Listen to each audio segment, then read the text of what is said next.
Hello everyone, it's an honor to share this virtual encounter with all of you to talk and reflect about the relevance of women in sports and media. My name is Mandujano and I work in the Department of Social Sciences at the Autonomous University of Ciudad Juárez in Mexico.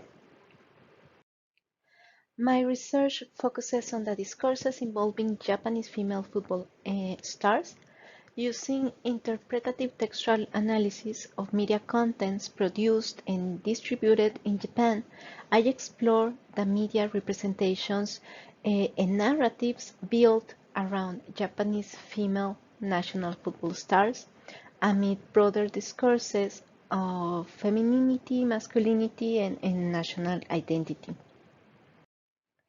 I built on the idea that sports practice, consumption, and narratives have been traditionally masculinized by representations of strength, fierceness, determination, and courage, which reinforce discourses of hegemonic masculinity in most contemporary societies. This masculinization has marginalized females and gender non-binary and non-conforming people. In the case of female athletes, regardless of their sport, there is a social pressure for them to balance hegemonic femininity and athleticism on and off the field. Something that causes a conflict because success in sports requires people to polish qualities traditionally considered masculine, and this is called the female athlete paradox. Football was introduced in Japan in 1873. Nonetheless, the first women's amateur championship was organized in 1980, and it was until 1989 that a women's semi-professional league, dubbed L League, began with teams from large corporations, and in 2004 this was renamed Nadeshiko League. All those years, the practice of football by Japanese women was generally ignored by non-sporting media. It was until Nadeshiko Japan won the 2011 Women's FIFA World Cup that Japanese media turned the images of the Japanese players into heroines. Suddenly, these women became the hope for Japanese people to recharge their spirits, especially months after the Tohoku earthquake and Fukushima nuclear disaster.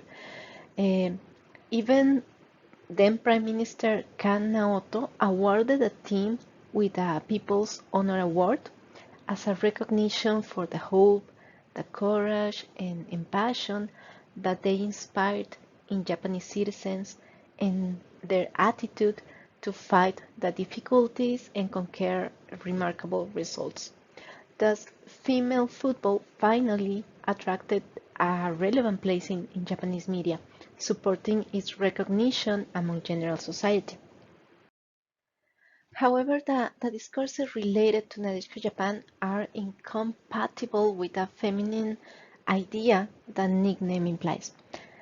They are portrayed as national heroines because they had in fact written the name of Japan at the top of an international competition. Nevertheless, the media has discursively defeminized them.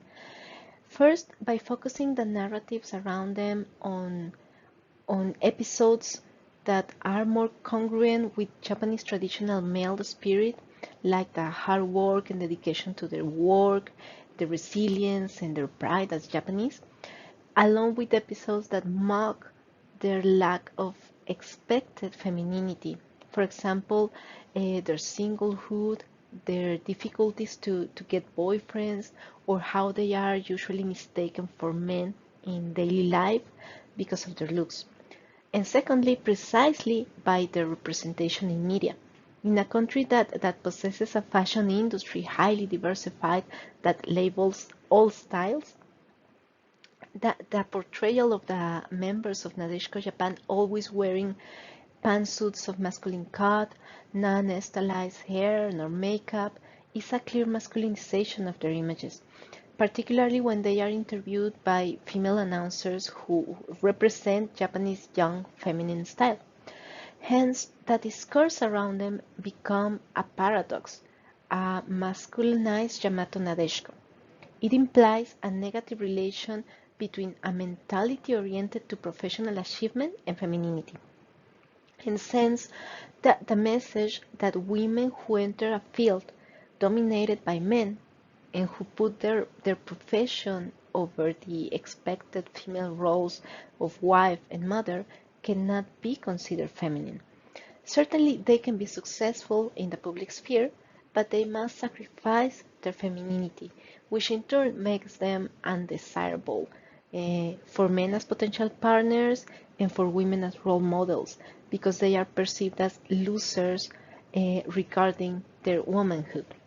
Interestingly, as former members of the 2011 Nadeshiko Japan team have retired and, gotten married and become mothers, for example, Sawa Homare or Maruyama Karina, media has given them back their femininity.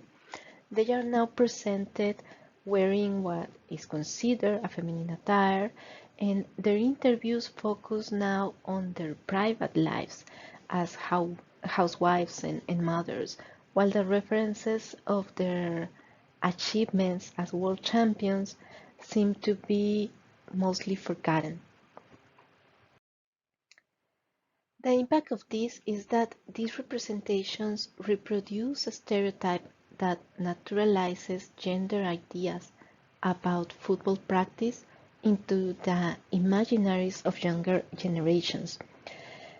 For example, in the yearly survey from Daiichi Life Group among Japanese elementary school children about what they want to become when they grow up, we can see that for 3 decades, becoming a football player has been one of the top popular answers among boys. However, regardless of Nadeshiko Japan's success, in the list of girls' preferred occupations, football player has not even once been in the top 10. In fact, there is no profession related to sports in the girls' list. Also, according to data from the Japan Football Association, still in 2017, the number of female teams registered was merely 7.4% of the male teams in divisions over 12 years old and under 40 years old. And the number of female players was roughly 4.9% of the number of male players registered by the association. The athletic ability, techniques, and strong mentality of Japanese female football players are undeniable. However, while they continue to be represented as unusual, even unnatural, regarding their gender performativity, Japanese media keeps sending the message that men are the only ones who should practice and who can understand and discuss football, while women's place is basically as fans, and as fans of the male players, who are attracted to them by their masculinity and their achievements, not even by their ability in the sport.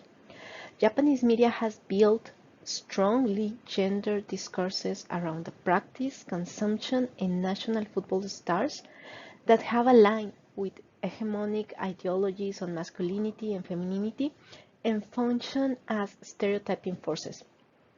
Nonetheless, the acquired place of football contents in Japanese media in general can still serve as a terrain for social debate.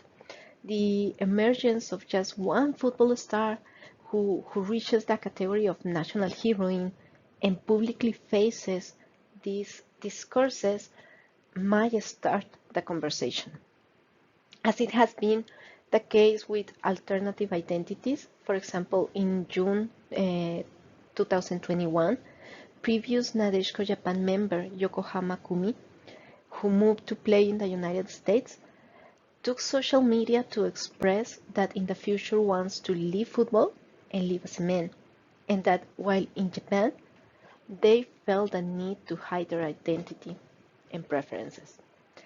And less than 2 months later, a former player of the Nadeshiko League's team, Banis Kyoto, Oshimayu, previously Oshima Sayuri, appeared in local news because now, as a transgender man, is using YouTube to raise awareness about gender and sexual diversity, but had to wait until retiring from professional football to start their treatment. So, um, I hope that these ideas contribute to the debate about women in sports, particularly in Japan. And thank you again for allowing me to participate. Thank you.